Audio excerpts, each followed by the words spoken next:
year 2020 pa namin gusto magpakasal. Kaso, hindi lang nabigyan ng chance since nagka-COVID that time. Pumunta na si Adam sa Canada, so dito na namin ginawa. Just because you can't count every grain of sand doesn't mean you can't still enjoy the beach. Don't lose the forest for the trees. This day is a reminder of what your love has already accomplished and the amazing possibilities of what it can continue to accomplish and overcome in the many, many years ahead.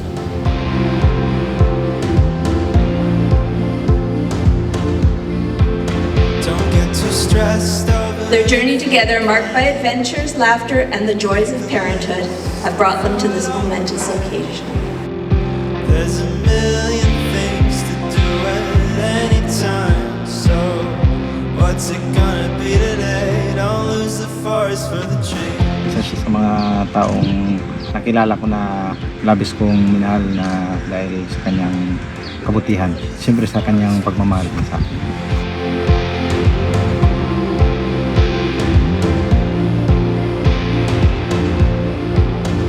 Nakitaan ko siya ng future talaga.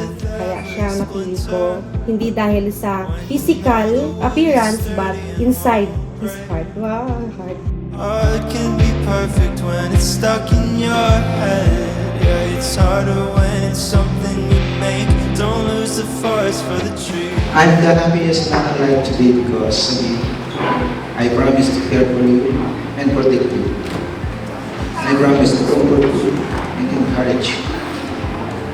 I promise to cherish and love you.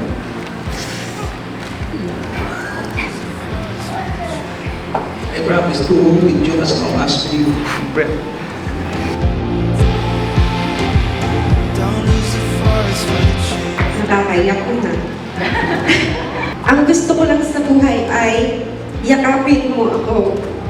Hindi man ako milyonaryo, basta araw-araw yakap mo ko. Feeling ko ang yaman-yaman ko.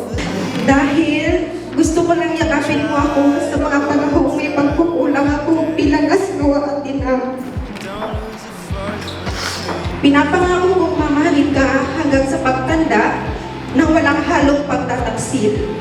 Sa sakit man o kalusugan, sa hirap man o ginhawa, sa dusa o ligaya, ikaw lamang wala ng iba.